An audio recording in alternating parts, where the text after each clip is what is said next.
শুভ সকাল বন্ধুরা, কেমন আছো তোমরা সবাই? আশা করছি সকলে ভালো আছো। আমি প্রিয়াঙ্কা, দার্জিলিং জেলার ছোট্ট একটি গ্রামের একজন সাধারণ ঘরের গৃহবধূ। প্রতিবারের মতো আজকে একটা নতুন ভিডিও নিয়ে এসেছি। আশা করছি তোমাদের ভালো লাগবে। ভালো লাগলে অবশ্যই লাইক, কমেন্ট আর শেয়ার করে দিও। আজকে হচ্ছে রবিবার। প্রত্যেক রবিবারের মতো আজকেও একটু দেরি করে ওঠার কথা ছিল, তবে আজকে কিন্তু দেরি করে ওঠা হলো না। একটু তাড়াতাড়ি উঠতে হয়েছে একটা বিশেষ কারণে। সেটা হচ্ছে বাবা মা আজকে সকাল সকাল একটু খাওয়া দাওয়া করে বেরিয়ে চলে যাবে। ও হ্যাঁ, তোমাদের তো বলাই হয়নি, কালকে এসেছিলো মা বাবা দুজনেই। কালকে দুপুরবেলা আমাদের বাড়িতে এসেছে। ঘুম থেকে উঠে সোজা চা খেয়ে কিন্তু তোমাদের দাদাভাই চলে গেল বাজারে কিছু বাজার করে নিয়ে আসতে। তো আজকের রেসিপি হচ্ছে মাটন হবে।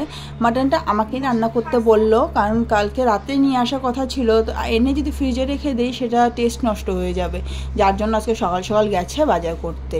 তো আজকে মাটনটা আমি রান্না করে খাওয়াবো। এদিকে মাকে দেখো আদা রসুন পেঁয়াজ কাটতে বসিয়ে দিয়েছি, বসে করছে আর হাসছে। তো মা কিন্তু আবার এভাবে ভালোভাবে বেশ পাকার মধ্যে বসে সবজিগুলো কাটতে পারে। তো এই যে এখন মাংস নিয়ে এসেছে বাজার থেকে, তো বসিয়ে দিয়েছি। আর এদিকে হচ্ছে রুটি আর ভাত কিন্তু করা হয়ে গেছে। আর পেঁয়াজগুলো দেখো আজকে একদম চিকন করে কেটে দিয়েছে। আমি কিন্তু কাটলে একটু মোটা করেই কাটি, তো মা যেহেতু কেটে দিয়েছে পেঁয়াজগুলো, বললাম শুধু ছুলে দিতে, কিন্তু কেটেও দিয়েছে একদম পাতলা পাতলা কুচি করে। তাড়াতাড়ি করে ভাজাও হয়ে গেছে। তো দেখে মনে হচ্ছে অনেকগুলো পেঁয়াজ, কিন্তু আসলে অনেকগুলো পেঁয়াজ না, একদম ঝিরিঝিরি করে কাটা হয়েছে বলেই অনেকগুলো লাগছে। তো এই দেখো কষা মাংস রেখেছি। আর আলুগুলো না একটু তাড়াতাড়ি দেওয়া হয়েছে, পুরো সিদ্ধ হয়েছে, তাই উঠে রেখেছি একটু। আর এটা হচ্ছে ডুবুর জন্য কষা মাংস। আবার ফোন থাকে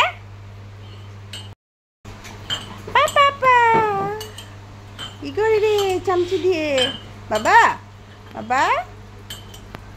তো হঠাৎ করে দেখো বৃষ্টি চলে এসেছে, টুকটুক করে বৃষ্টি পড়ছে। এতক্ষণ কিন্তু সকালবেলা ভালোই রোদ্দুর ছিল, হঠাৎ করে বৃষ্টিতে চলে আসলো।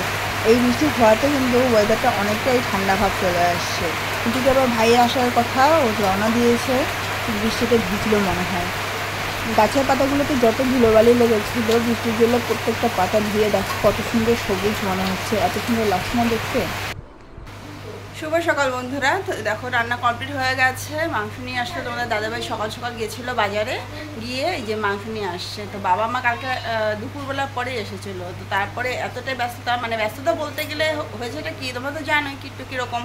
তো মাকে বাবাকে দেখে আর ভাইও এসেছিলো, তাকে দেখে এমনভাবে আমাকে চিপে ধরলো যে মানে রক্ত করার দূরের কথা, মানে এমন পরিস্থিতিতে আমি পড়ে গেছি যে তাকে কোল থেকে পর্যন্ত নামাতে পারলাম না।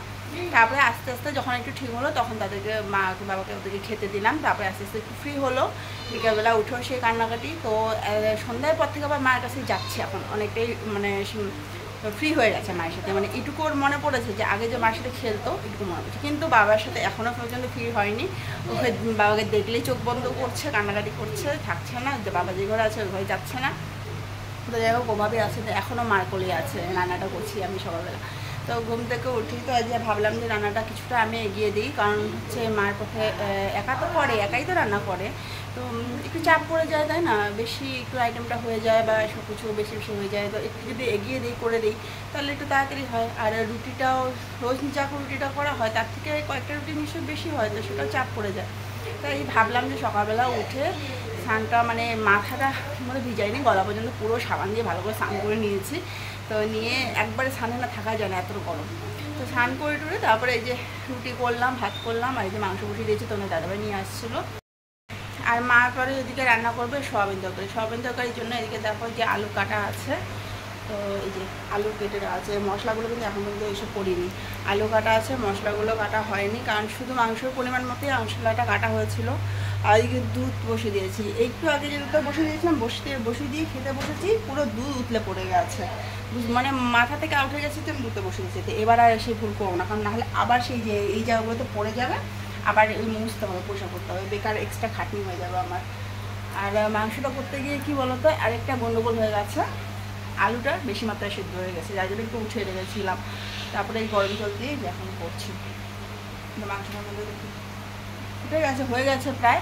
ওদিকে পুজো টুজো কিচ্ছু দেয়নি, সকালবেলা কিন্তু তাড়াহুড়ো করে ঢুকলাম, তাই পুজোটাও আজকে আর দেওয়া হয়নি। এখন আবার স্নান করে পুজো করবো। পুজোর কাজটা সেরে আগে পুজোর কাজটা করে নেবো, নিয়ে তারপরে স্নান করতে পুজো দেবো। তাহলে কি হবে, বাইরে বৃষ্টি পড়ছে, বৃষ্টিতে আমাকে ভিজতে হবে না। তাহলে স্নান করার পর পুজোর কাজ করতে করতে আবার ভিজে যাই, মানে ভেজা গায়ে তো পুজোর কাজ করতে পারি না, কারণ ঘরে ঢুকতে হয়, ভেজা গায়ে ঢোকাটাও সম্ভব না। যাই হোক দুধটা হয়ে গেল, ওইদিকে মাংস হয়ে গেল, এদিকে বৃষ্টিটাও একটু কমে গেছে, মোটামুটি অনেকটাই বৃষ্টি কমে গেছে। বৃষ্টি একটু বৃষ্টিতে ওখানটা কীরকম ভিজে গেছে। আর ওই দেখো মা বসে আছে পিছনে, এতক্ষণ কিট্টুকে কোলে নিয়ে দাঁড়িয়ে বৃষ্টি দেখাচ্ছিল, এখন গিয়ে বসে আছে।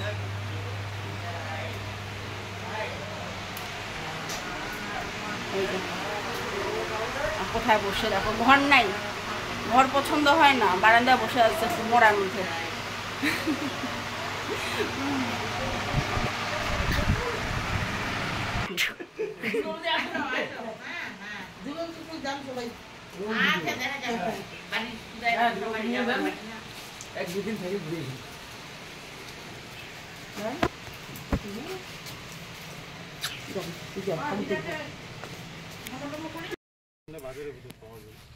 পাবি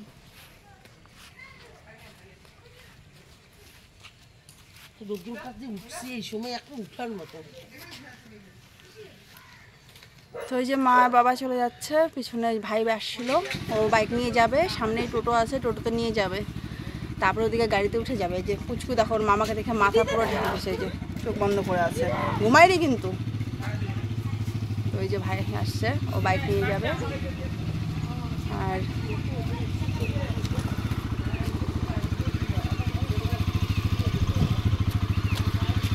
এদিকে সামনে টোটো আছে, টোটোতে উঠা দে। হ্যাঁ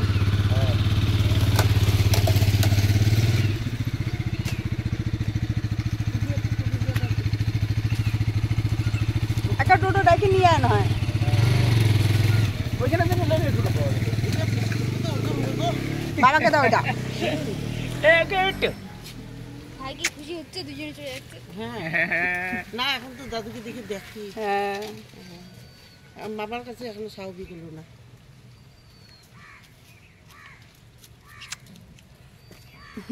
টাটা এখন লাগতেছে চোখ। হ্যাঁ এখন চোখ বন্ধ করা আছে। বলো টাটা। ও টোটো নিয়ে আসুক।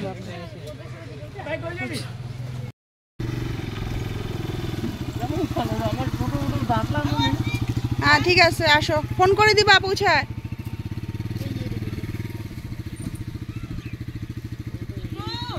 ওই যে বাবা, ওই যে দিদা, টাটা, বাই বাই।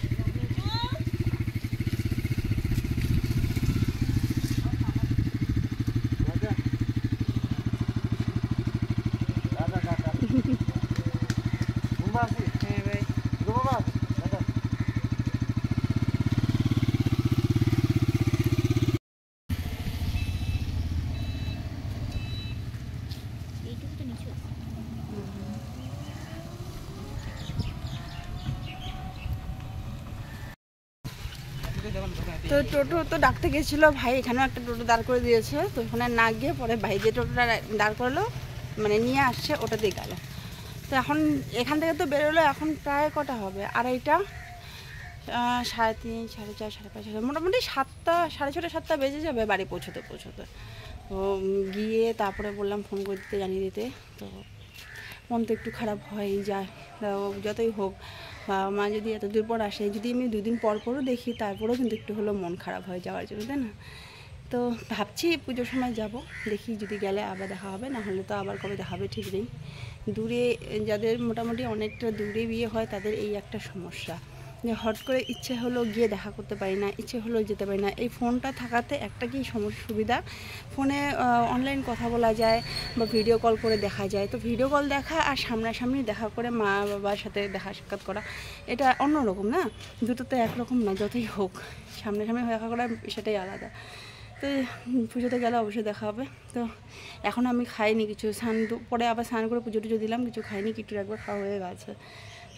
দেখি এখন যদি পারি খেয়ে নেবো, পরে আবার তোমাদের সাথে কথা হচ্ছে বিকালবেলা। শুভ বিকেল বন্ধুরা। তখন খাওয়া দাওয়া করে একটু রেস্ট করছিলাম, ঘুমিয়ে পড়েছিলাম। ঘুম থেকে উঠে দেখছি এখন আকাশের মধ্যে কত মেঘ জমেছে। ওদিকে দেখো এক পাশটা মেঘ নেই, আবার এক পাশটা পুরো কালো করে এসেছে। যেদিকটা কালো করে এসেছে ওদিকটা কিন্তু ভারী বৃষ্টি হচ্ছে। সকালবেলা রোদ্দুর ছিল, দুপুরবেলা যখন বৃষ্টি পড়লো, বৃষ্টি পড়ার পরে কিন্তু একটু গরম দিয়েছিল, মোটামুটি ভালোই গরমটা ছিল। যখন বাবা মা বের হয় বাড়ি থেকে তখন কিন্তু বাইরে প্রচণ্ড রোদ্দুর ছিল। আর এখন দেখো হঠাৎ করে আকাশটা খারাপ হওয়াতে বাইরে সুন্দর মৃদু হাওয়া বইছে, মনে হচ্ছে না ঘরের ভিতরে থাকি। ঘরের ভিতরে কীরকম যেন একটা গরম ভাব, বাইরে যে ন্যাচারাল হাওয়া, এই হাওয়াতেই খুব ভালো লাগছে। তো যাই হোক বন্ধুরা, আজকে ভিডিওটা আর কন্টিনিউ করছি না, বাবা মা যেহেতু চলে গেল তো মনটাও ভালো নেই। তো ভিডিওটা আমি এখানেই শেষ করছি, আবার দেখা হবে পরবর্তী আরেকটা ভিডিওতে। কালকে আসছি আরেকটা নতুন ব্লগ নিয়ে। আশা করছি আমার ভিডিওগুলো তোমাদের সবাই ভালো লাগছে, ভালো লাগলে অবশ্যই একটা লাইক করে দিও, আর নতুন বন্ধুরা প্লিজ সাবস্ক্রাইব করে দিও, পাশে থেকো, সঙ্গে থেকো। তো আজকের মতো ভিডিওটা আমি এখানে শেষ করছি। Tata, bye bye.